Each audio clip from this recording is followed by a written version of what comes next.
Assalamualaikum warahmatullahi wabarakatuh. Pada kesempatan kali ini, saya dan rekan-rekan asisten Alposi akan menjelaskan terkait pembahasan soal UAS OR 2 tahun 2024. Untuk soal yang pertama, berikut adalah unsur-unsur pada teori permainan kecuali dengan jawaban bisa lebih dari satu. Unsur-unsur pada teori permainan terdiri dari 4 unsur utama, yaitu pemain atau players, yaitu pihak-pihak yang terlibat dalam permainan dan pengambilan keputusan, contohnya seperti perusahaan A atau perusahaan B. Kemudian ada strategi, yaitu merupakan pilihan tindakan yang dapat diambil oleh setiap pemain seperti strategi murni atau strategi campuran. Kemudian ada outcome, yaitu hasil dari kombinasi strategi yang dipilih oleh para pemain, dan juga ada payoff atau nilai hasil atau keuntungan. Sehingga jawaban yang benar adalah poin A pemain, poin C outcome, dan juga poin E strategi. Kemudian soal nomor 2, strategi campuran harus dipilih oleh para pemain karena dengan jawaban bisa lebih dari satu. Sebelumnya, kita harus mengetahui terlebih dahulu apa itu strategi campuran. Strategi campuran adalah strategi di mana pemain tidak memilih satu strategi secara pasti, tetapi menggunakan probabilitas dalam memilih strategi. Pada option, itu terdapat beberapa istilah seperti titik saddle, maksimin, dan minimax. Maksimin sendiri yaitu strategi pemain yang memaksimalkan keuntungan minimum yang mungkin diperoleh. Sedangkan untuk minimax, yaitu strategi lawan yang meminimalkan kerugian maksimum. Sedangkan untuk titik saddle atau saddle point, itu terjadi jika nilai maksimin sama dengan nilai minimax. Sehingga untuk titik saddle, apabila terjadi titik saddle, maka solusi yang diperoleh menggunakan strategi murni. Sehingga untuk soal ini jawaban yang benar adalah poin A tidak ada strategi dominan, poin B tidak ada titik saddle, dan poin C maksimin tidak sama dengan minimax. Maaf, poin D maksimin tidak sama dengan minimax.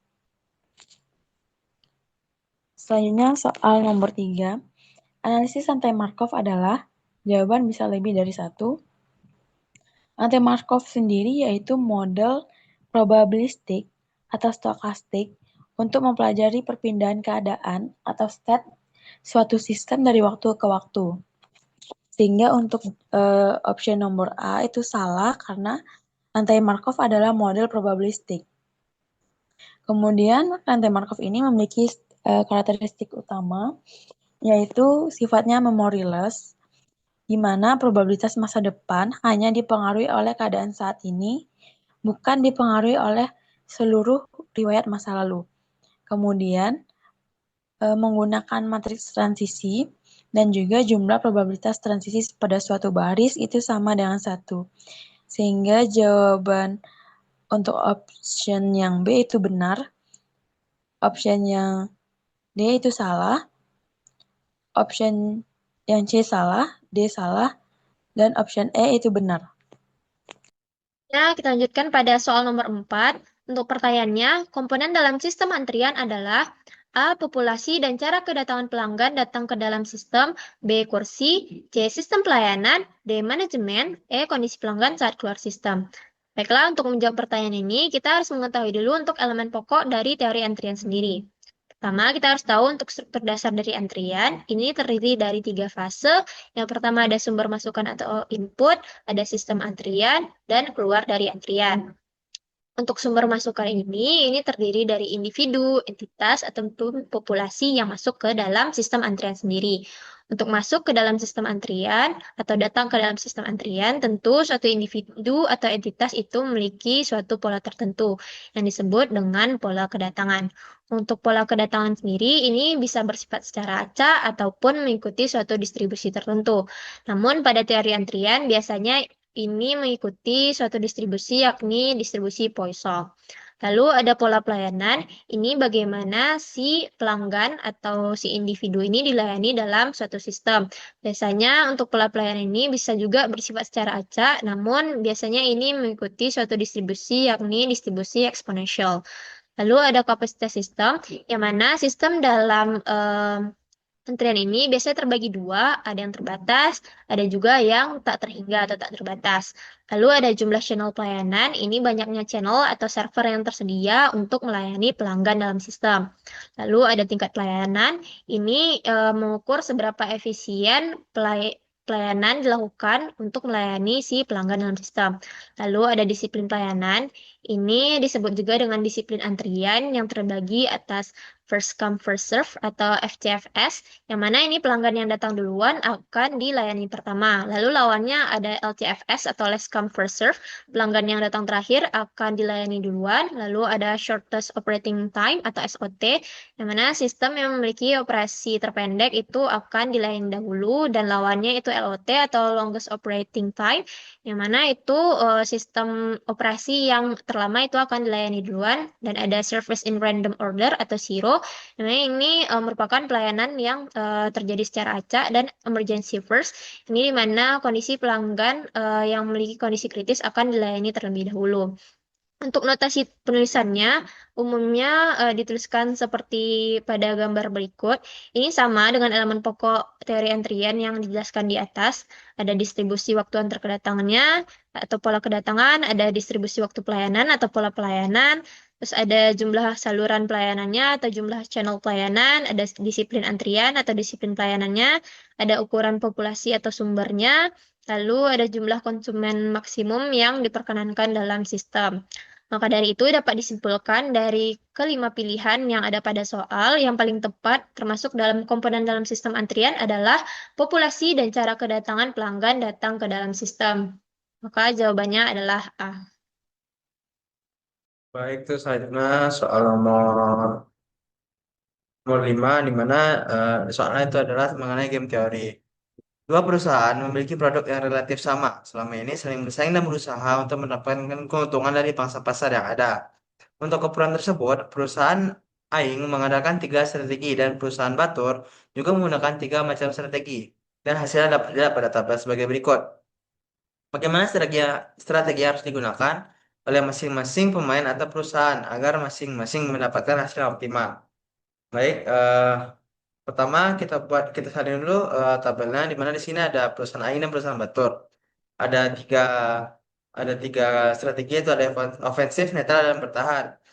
Di sini untuk perusahaan Aing itu mereka mendapatkan keuntungan.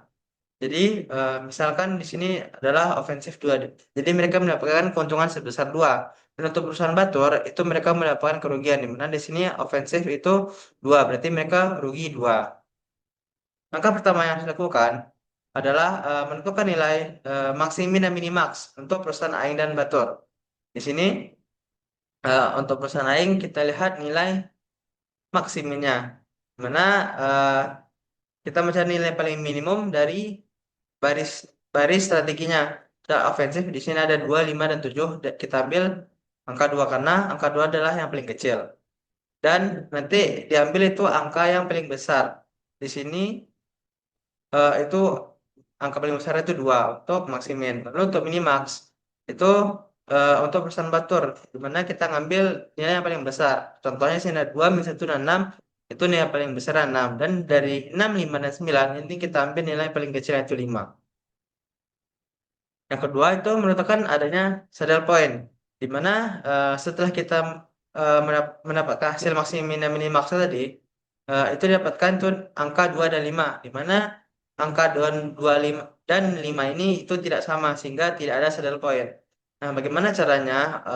Kita lanjut ke strategi campuran. Berarti soal ini bertipe strategi campuran.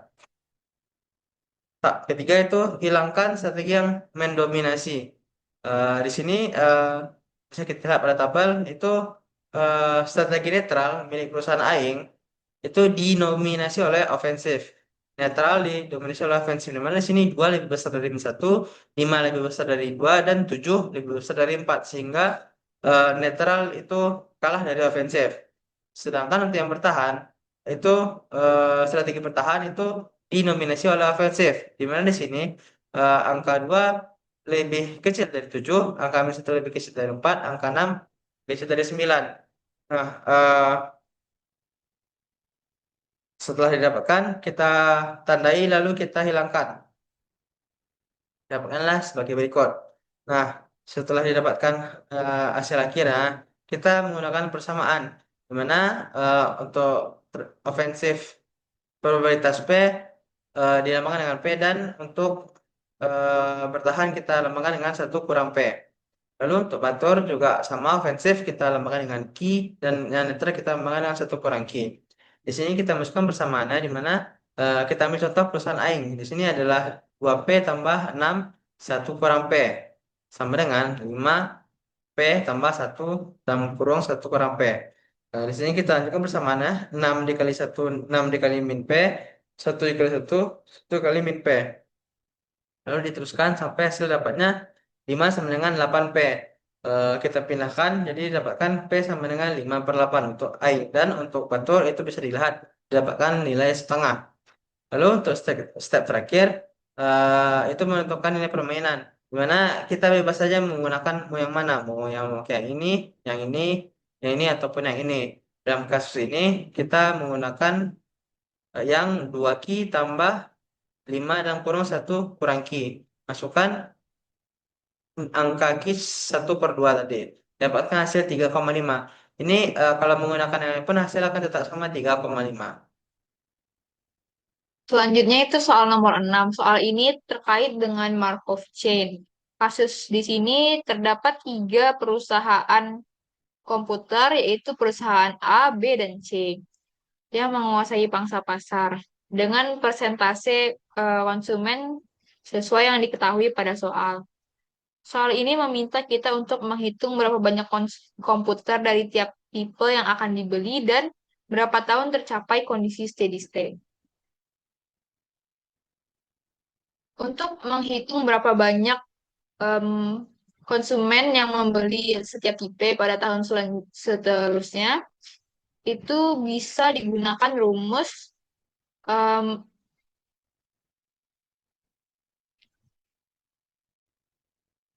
jumlah konsumen periode 0 dikali dengan matriks transisi probabilitas. Sehingga untuk merek A itu 200.000 dikali 0,8 ditambah 200.000 dikali 0,05 ditambah 200.000 dikali 0,2, yaitu 210.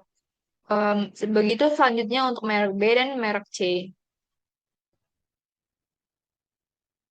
Di sini X1 dan X0 itu merupakan matriks jumlah konsumen dari merek A, B, dan C. Sehingga untuk hasilnya itu merupakan X1 dengan matriks yang sama dengan X0. Kemudian untuk soal B, setelah berapa tahun tercapai kondisi steady state.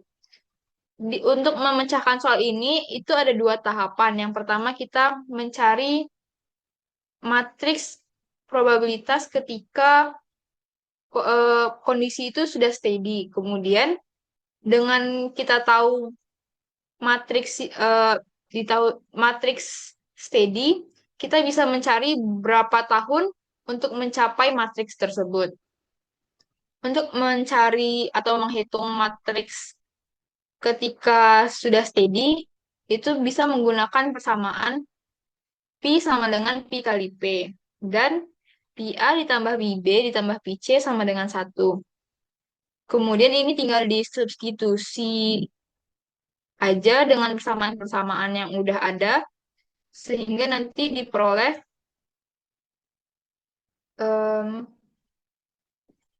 matriks probabilitas ketika kondisi steady itu adalah 0,318, 0,409, dan 0,273. Nah, matriks pada kondisi awal itu mereka memiliki konsumen dengan jumlah yang sama, yaitu 200.000, sehingga probabilitasnya juga sama. Jadi kita bisa bikin untuk matriks probabilitas awalnya itu adalah 1/3, 1/3, dan 1/3. Selanjutnya kita tinggal gunakan rumus Xn sama dengan Xn kurang 1 dikali P. Itu diiterasikan aja sehingga diperoleh probabilitas yang sama dengan kondisi steady. Di sini kita dapat kondisi steady pada iterasi kelima. Artinya kondisi steady setelah tahun kelima.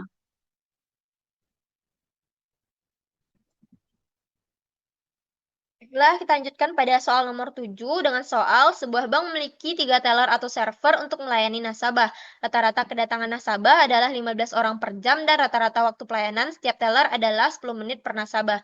Biaya operasional per teller adalah 50.000 per jam dan setiap nasabah yang menunggu dikenakan biaya kerugian sebesar 10.000 per jam akibat waktu yang hilang. Pihak bank berencana menambah satu teller sehingga total menjadi 4 teller. Tentukan A. Faktor utilisasi sistem, P0, L, LQ, W, dan WQ. B. Apakah kebijakan penambahan teller ini layak diterapkan? Baiklah, ada beberapa parameter yang kita ketahui dari soal. Yang pertama, kita tahu bahwa model ini merupakan MMC dengan 3 server pada model awal. Lalu ada tingkat kedatangan, yakni sebesar 15 orang per jamnya.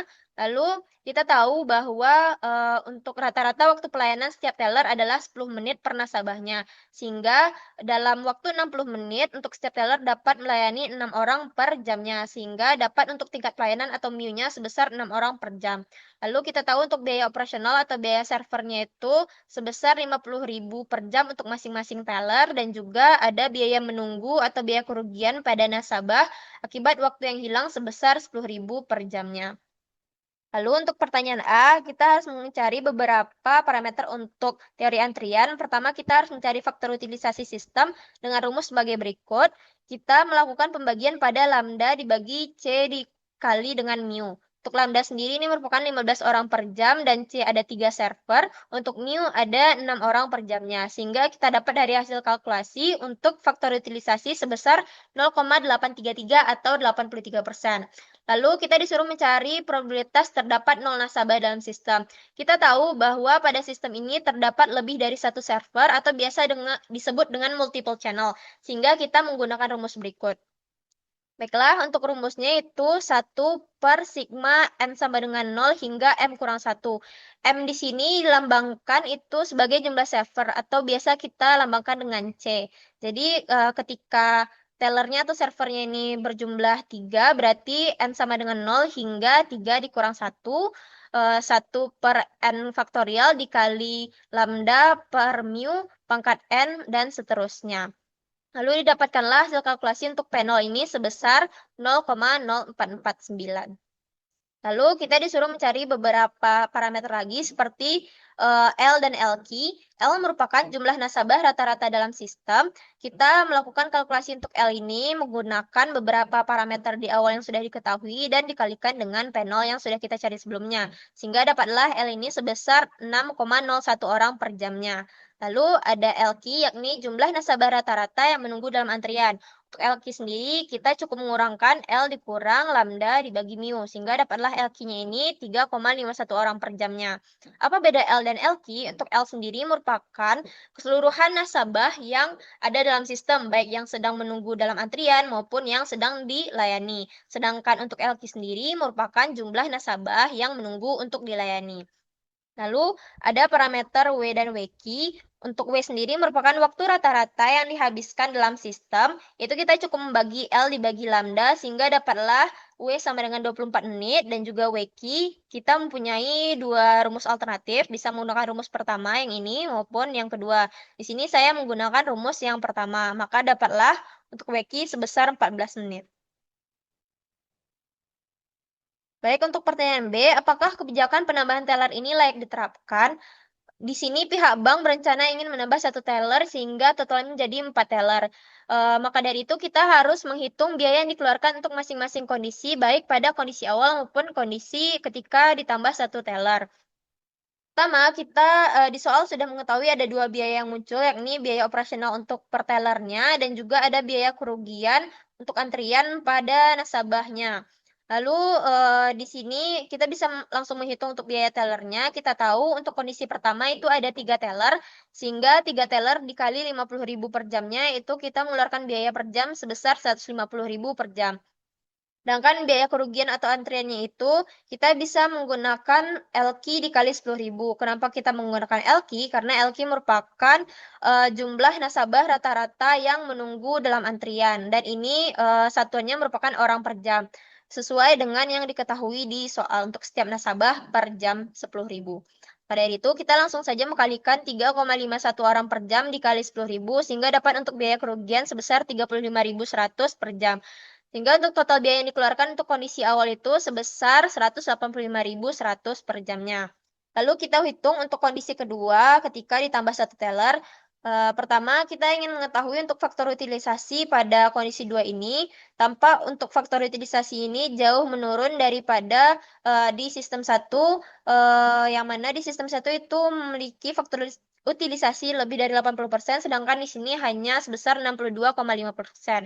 Lalu, karena kita ingin mengetahui biaya kerugian yang muncul atau biaya antrian yang muncul, maka kita membutuhkan LQ. Namun untuk mencari LQ, kita harus mengetahui parameter P0 dan juga L terlebih dahulu. Pada dari itu, kita mencari P0 di sini dengan rumus yang sama dengan soal sebelumnya. Namun untuk M sendiri di sini berubah dari 3 menjadi 4, berarti dari N sama dengan 0 hingga 4 dikurang 1. Lalu dapatlah untuk P0-nya sebesar 0,0736 dan L-nya menggunakan rumus yang sama seperti sebelumnya, didapatkan 3,03 dan dapatlah untuk LQ-nya sebesar 0,53 orang per jam. Sehingga kita hitung untuk biaya yang timbul dari kondisi 2. Di sini biaya teller meningkat menjadi 4 teller dikali 50.000 sama dengan 200.000. Lalu untuk biaya kerugian LQ dikali 10.000, 0,53 dikali dengan 10.000 dapatlah 5.300. Untuk total biaya yang muncul pada kondisi 2 ini setelah penambahan teller yakni sebesar 205.300 per jamnya. Maka dari itu dapat disimpulkan bahwa kebijakan untuk penambahan teller ini tidak layak diterapkan. Meskipun antrian nasabah berkurang dari 3,5 orang per jamnya turun drastis menjadi 0,5 orang per jamnya, namun terdapat tambahan biaya yang sangat besar karena adanya penambahan teller. Dengan total biaya pada kondisi 2 ini sebesar 205.300 per jam, yang mana lebih mahal daripada kondisi awal yang hanya mengeluarkan biaya sebesar 185.100. Baiklah, sekian pembahasan OR2 pada hari ini. Jika ada salah, mohon maaf. Terima kasih. Assalamualaikum warahmatullahi wabarakatuh.